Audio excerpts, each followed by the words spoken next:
Shabbat Shalom, everybody. Rabbi Stephen here, and hope you've had a great week. Shabbat Shalom. And we have a new month coming up. Okay, so before we get into the Parsha, let's talk about this. The month of Elul, you want to check the date, should have it for you, is... So it actually starts Tuesday, or actually Monday night, Monday evening. This is the month of Elul.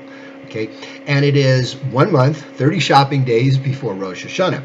Now, Elul is a very interesting month, and it is actually a new year. Now, when we say new year, what do you think of? You think of Rosh Hashanah, right? That's when the year changes. It's in September. It's the high holidays, okay? Rosh Hashanah is actually the 7th month. It's the month of Tishrei is actually the 7th month in the calendar. The first month is the month of Nisan, and that happens in the spring. And the reason that is the first month is because that is the month in which Moshe Rabbeinu, led the Israelites out of Egypt into freedom, into what would become, our new land, the Holy Land. Okay. And this is in the spring. Of course, 15 days after the month of the new month of Nisan, we have Passover. So what's the difference? Well, Rosh Hashanah is the spiritual new year, and that's why we changed the year. Nisan is the secular new year. That's when new kings take office. It's when contracts become valid. So it's, for all the secular things. Now, in addition to that, there's actually 2 other new years. In February, give or take, we have the month of Shavat, and we have 2 B'Shvat. Now, 2, it's called 2. 2 is 15 in Hebrew. In Hebrew, we use the letters for numbers, and 2 is Tet and Vav, which is 9 and 6. Now, typically, you know how the numbers, you all know how the numbers work, right? We've got the single digits, then we've got 10, we've got the second place, and then we got 1, 1, which is 11, 1, 2, which is 12, etc., etc. And we do that in Hebrew as well. So 10 is Yud. Yud Aleph would be 10 and 1, 11. Yud Beit would be 10 and 2, or 12.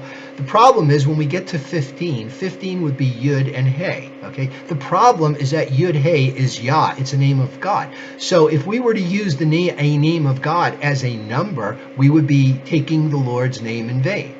And we don't want to do that. People say, well, taking the Lord's name in vain, I don't want to curse, damn it, right? That's taking the Lord's name in vain. Well, not so much. It is and it isn't. What's really taking the Lord in vain is, I swear to Hashem.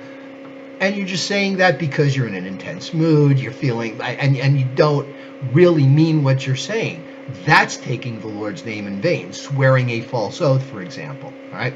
So when we use the numbers, we want to be pure. So instead of taking a chance that we're using God's name in vain, instead of saying Yud Hey, 10 and 5, we use 9 and 6, Tet and Vav. Vav is the V sound, but it can also be a vowel. It can also be an O or an U. So they say 2. Helps you kind of make it easier. 2 B'Shvat, the 15th of Shavat. That is the new year for plants, right? 2 B'Shvat is here, the Jewish holiday. Hail the trees, new year, happy holiday. That's what we used to sing when we were kids. And it is the new year for trees because when we plant a tree, the tree is supposed to lay fallow for the first 3 years. How do we know which years? 2 B'Shvat, the new year for trees, okay? So that's one way. That's the 3rd year. The 4th year is the beginning of Elul. Elul is actually the new year for animals. And how does that work? Well, when an animal is consecrated in its first year, right? How do we know that? We use the beginning of Elul as the marker for the new year for animals. If we're going to sacrifice them or put them aside to be donated to the Kohanim or the Levites for, their bounty. So we've got 4 years. Now, some people say, well, how does that work? How do you have 4 years? Well, think about it. In the secular America, we've got our new year is January 1st. That's the new year.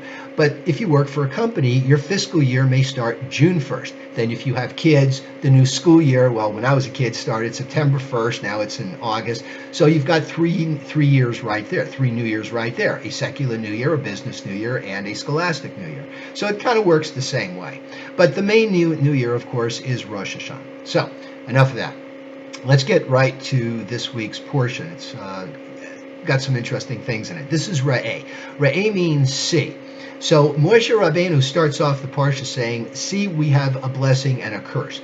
Now, he doesn't actually go into blessings and curses now, but later on, they're going to have 6 of the tribes standing on one mountain, 6 of the tribes standing on the other mountain, and there's going to be blessings and curses. So that's kind of like a precursor. It's kind of a look ahead as to what's going to be. All right.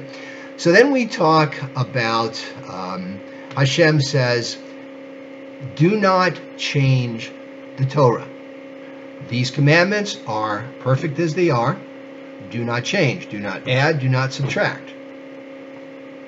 For example, the priestly blessing. They have 3 blessings. Do not add a 4th. 10 commandments. Do not add an 11th. Do not take away one. Right? So that's kind of the way that works. Now we'll get a little bit into that in a minute, because there's another part of that commandment. There's another part of that that chapter, where it says, do not be swayed by false prophets that come in and tell you to do something that you shouldn't be doing.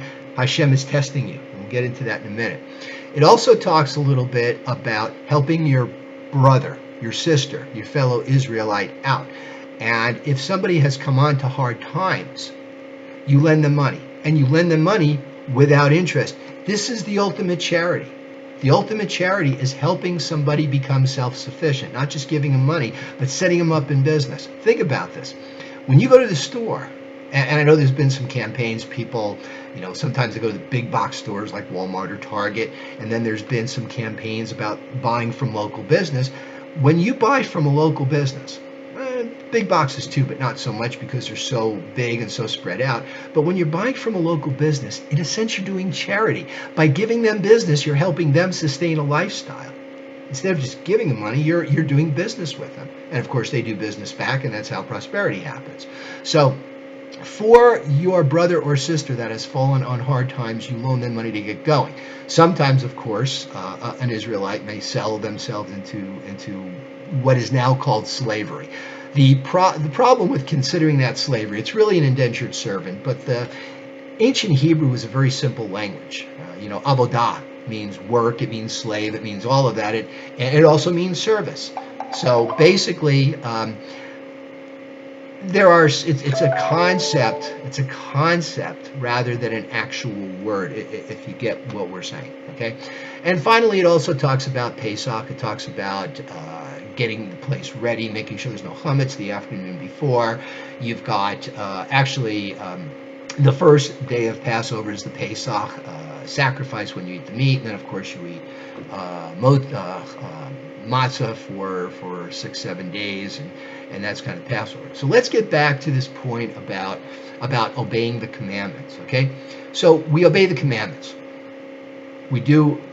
In modern life, we do as best as we can. Understand, of course, we can't do the sacrifices now because we don't have a temple, but we can still take care in the preparation of food.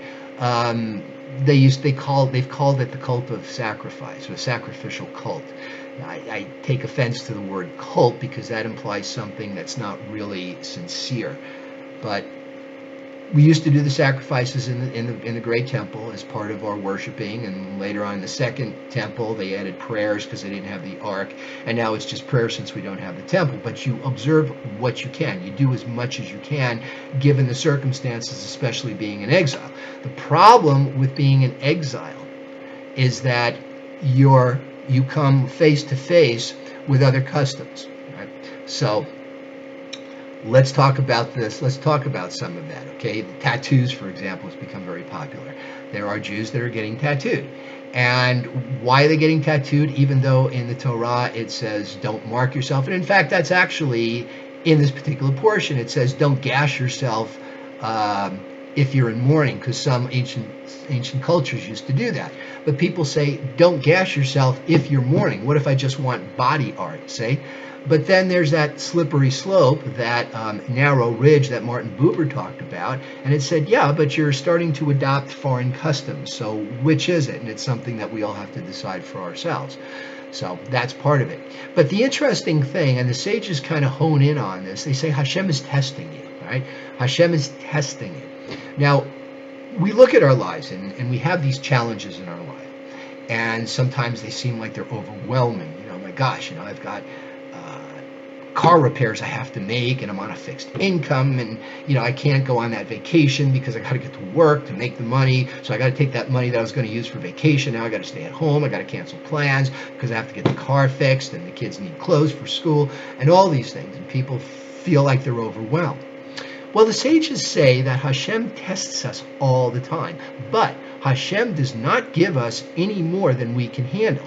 And they also have another part to this. They say if you feel like you're getting a lot, maybe more than you can handle, you're getting it for two reasons. Number one, you can handle it. That's why you're getting it. You can handle it. But you're getting these challenges because you need to overcome things. It's part of your, for lack of a better word, your karma or your dharma. It's part of your path. It's part of what you're doing, okay? And also, the challenges help you grow. So think about that. We always look, what's the reason? Why is all this happening?